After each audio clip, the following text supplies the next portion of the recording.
Hello, we're here again, Rock on Request Magazine at E3 2013, and we have had a lot of fun with the folks at NASA today. So we decided we didn't want to stop. So we're going to speak here today with Preston.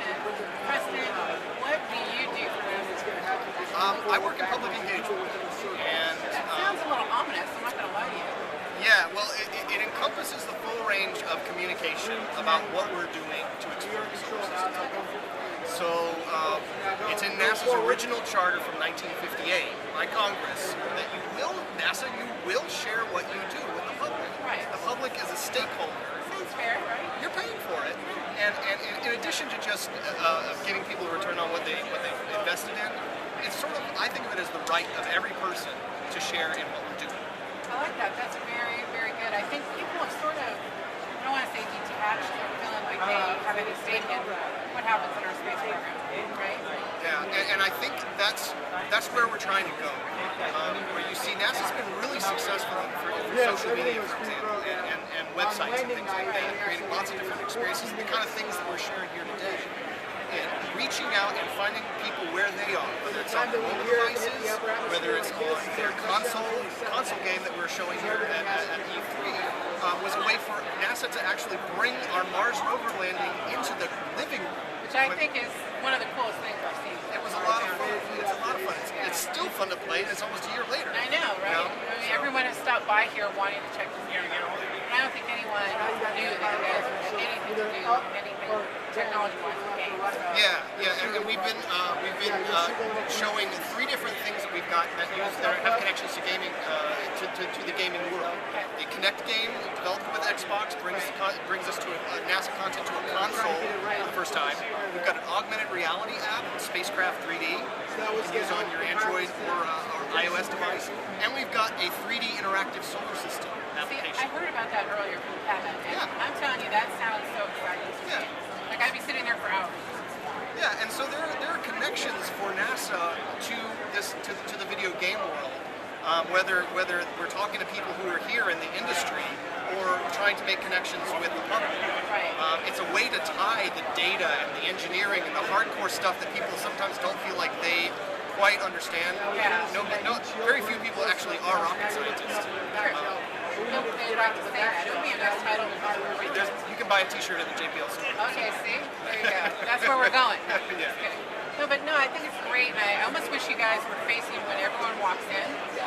You know, I see the people when they're coming out, and they're like, oh, wow, NASA's here. We're getting them when they come out. Yeah, that's good. Let them get to the candy, and we'll help out with when they have the belly ache from playing too much Gran Turismo. Yeah, really, their head's spinning a little bit, and then they're going to try and land the rover. Yeah. Which I mean, then they'll be in the right mindset. Exactly. Now, let me ask you, what kind of response have you had just in the last day? Or because this morning was crazy.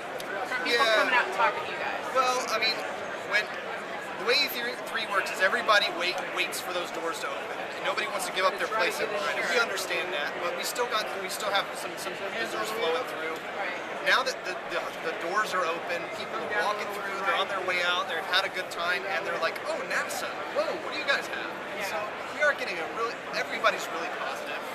They're seeing such cool things in terms of visualizing other worlds. Here we are visualizing other worlds, and they've got some ownership in it. I think that's cool, and it's a great way to actually bring Americans back into what we're doing. I mean, we kind of far remove ourselves when we go about our gaming. No offense, love gaming, but you know, yeah, there's a lot more to be said for the technology you guys are showing. Yeah. So, you are a gamer, yes or no? What is the most exciting thing for you here at E3 aside from what you guys brought? I'm really interested in what's going on with the Xbox. I've been really enjoying not only the game experience that I've gotten out of it, but the entertainment, the video, with Netflix. Right. Streaming HBO Go and things like that. It's been a lot of fun. Right? Yeah, so that's been a lot of fun. I'm interested in seeing what they're going to do with Elder Scrolls Online. I've really had a great time with Elder Scrolls this past year. I'm still finding new things in there. There are a whole bunch of fun things. I'm interested also in seeing what Disney's going to do with Star Wars. Oh yeah. Star Wars property now that they have that. Definitely, that'll be interesting. And favorite game of all time that you played? I don't know. go about all time. I'm going to sidestep a little bit, but I've been a really big fan of the Mass Effect series. Okay. I won't claim to be entirely happy with the ending. I'm really glad they listened to the fans, but I've just had such, I mean, as a space person, as a space fan, Mass Effect was so fun to run around in that universe. One of my assistant's favorites. So yeah, I can relate to that. Now, you know that we are primarily music and entertainment. What is your music playlist? What do you like to listen to? What moves you? So I typically go between some more indie alternative rock. I'm enjoying Muse, enjoying Elbow. Of course, you can't think of anything when you're on camera. Of course. You know, a little. You know, the Beta Band is always an old favorite of mine. And open to jazz. Okay. So Sonny Clark, Vince Guaraldi, Thelonious Monk. So I'm either, depending on my mood. But as a video game fan, I'm also a chiptune fan. So I like the stuff that's composed on a Game Boy by a programmer. I'll sit and listen to that. In fact, we're developing a video game that uses a NASA video game for iPad. Really? That the soundtrack is by Trash 80, who is a chiptune programmer from here in the LA area, and he's allowed us to use his music. You're the first person who's mentioned that today from NASA Sounds Like. You told us that. When is that going to roll out? It's in testing now, internal, closed beta, but in the next couple months. Trying to get the experience right. We'll do that when that goes out for sure. It's a side-scrolling puzzle game. Fun, yeah. Let me ask you then to turn the tables. I think you heard that we close out by you get to ask me anything you want. I know.